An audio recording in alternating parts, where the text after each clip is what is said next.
नमस्कार दोस्तों। आज की कहानी बहुत ही ज्ञानवर्धक है। आप लोग इस कहानी को पूरी जरूर सुनिएगा। आप लोगों को इस कहानी से कुछ ना कुछ सीखने को जरूर मिलेगा। एक बार माता पार्वती और शिव जी कैलाश पर्वत पर बैठे हुए थे। माता पार्वती की निगाह पृथ्वी पर पड़ती है, जहाँ पर वो देखती हैं कि एक कुटिया में एक साधु महाराज थे।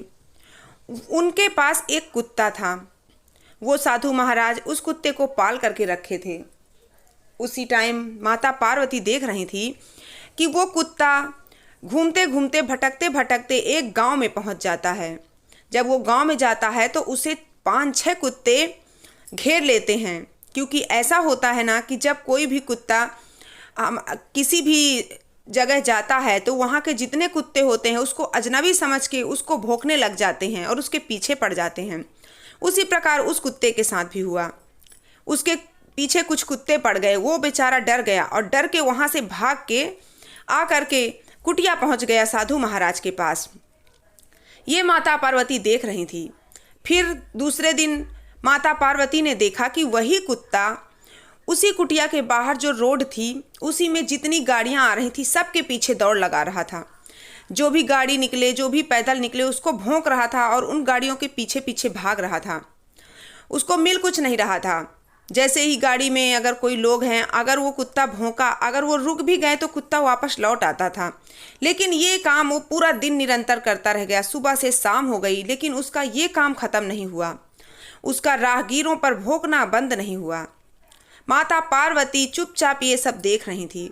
माता पार्वती से रहा ना गया। शिव जी से कहने लगी, हे नाथ, मेरे मन में कुछ सवाल चल रहे हैं, उसका क्या आप जवाब दे सकते हैं? मैं बहुत विचलित हो रही हूँ।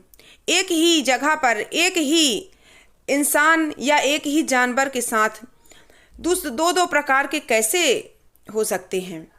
शिव जी ने कहा, बताओ क्या बात है? माता पार्वती ने कहा कि देखिए, ये कुत्ता कल गया था, 4-5 कुत्तों से डर करके भाग के आकर के कुटिया में छुप गया था, और आज यही कुत्ता रोड पर चलते हुए राहगीरों को भौंकता है, गाड़ियों के पीछे दौड़ता है। तो इसका क्या कारण है?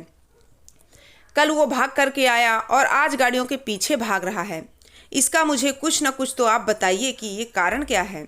शिव जी कहने लगे कि देखो पार्वती, बहुत बुद्धिमान कुत्ता है और बहुत मूर्ख भी है।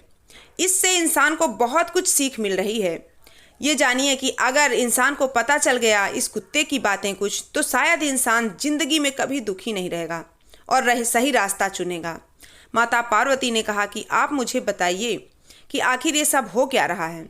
शिव जी ने कहा कि देखो पार्वती, कल ये कुत्ता जब गया गांव, दूसरे गांव पहुंच गया, वहाँ 4-5 कुत्तों ने इसे घेर लिया। इसने वहाँ पर इतनी अच्छी समझदारी दिखाई कि वहाँ से भाग निकला, क्योंकि कहते हैं ना कि अगर हम अकेले कहीं जा रहे हैं और हमसे बलशाली बहुत लोग हमारे दुश्मन हैं तो हमें उन पर हावी नहीं होना चाहिए, उन्हें क्रोध नहीं दिलाना चाहिए, चुपचाप वहाँ से शांत मन से चले आना चाहिए। क्योंकि ऐसा कहते हैं कि अगर अपने से बलशाली के सामने जाओगे, अकड़ दिखाओगे, तो वो अकड़ ठिकाने लग जाएगी। इसलिए अगर बुद्धिमानी इसी में है कि खुद पीछे हट जाओ, इसमें किसी का कुछ नहीं जाता है, बस अपना ही स्वाभिमान नहीं घटता है। इस कुत्ते ने समझदारी दिखाई, क्योंकि उसको पता था कि मैं दूसरे गांव में हूँ, और इतना बल भी नहीं था कि 5-6 कुत्तों से अकेले निपट लेता। हाँ, अगर ज़्यादा बल है, निपट सकता तो वो ठहर सकता था, उनसे सामना कर सकता था। लेकिन उस टाइम इसने समझदारी दिखाई और आज ये गाड़ियों के पीछे पीछे भाग रहा है, बहुत मूर्खता कर रहा है। सुबह से शाम हो गई, केवल ये यही काम कर रहा है। इससे इसको कुछ लाभ नहीं मिल रहा है, सिर्फ हानि हो रही है, इसका समय बर्बाद हो रहा है। तो इससे इंसानों को ये सीख मिलती है कि जो काम हम नहीं कर पाते हैं, जिससे हमें कोई लाभ नहीं है, जिसका कोई भविष्य नहीं है, उस काम के पीछे पूरा टाइम, पूरा समय, पूरा दिन क्यों बर्बाद करना। हम वो काम करें जिसमें हमें कुछ हासिल हो, हमारा समय भी बर्बाद ना हो और हमें काम भी हमारा सबको अच्छा लगे। तो इस कुत्ते ने आज का दिन पूरा ऐसे ही बर्बाद कर दिया, केवल गाड़ियों के पीछे भाग भाग कर। उसमें से इसको कुछ मिल नहीं रहा है, कुछ भी नहीं, केवल इसका समय बर्बाद हो रहा है। इसलिए अगर इंसान इस कुत्ते की दोनों बातों को गौर से सीखते हैं, सुनते हैं तो उनके भविष्य की अच्छी कामना होगी, क्योंकि वो इससे समझ जाएंगे कि कब हमें अपना कार्य करना चाहिए। इंसानों के पीछे पूरा परिवार होता है, पूरी दुनिया होती है जिसे संभालना होता है, इसलिए उन्हें मूर्खता बिल्कुल नहीं करना है। अगर हम कहीं जा रहे हैं, हमारे दुश्मन हैं, वहाँ से अगर आप हट भी गए तो उसमें कोई नीचता नहीं है, अच्छा ही होता है। और जहाँ हमें कोई काम नहीं है, कोई मतलब नहीं है, वहाँ अपना टाइम खराब नहीं करना चाहिए। हमेशा अपने कार्य को निरंतर करना चाहिए, क्योंकि आलसी इंसान हमेशा सुखी नहीं रहता है, वो दुख के मार्ग पर भटक जाता है। लेकिन जो इंसान अपने कार्य को अपनी क्षमता से पूरा करता है, वो इंसान हमेशा सुखी रहता है। तो दोस्तों, इस कहानी से आपको कुछ ना कुछ सीखने को अगर मिला है तो इस वीडियो को लाइक कर दीजिए, चैनल को सब्सक्राइब कर लीजिए।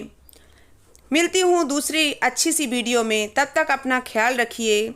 जय श्री राधे।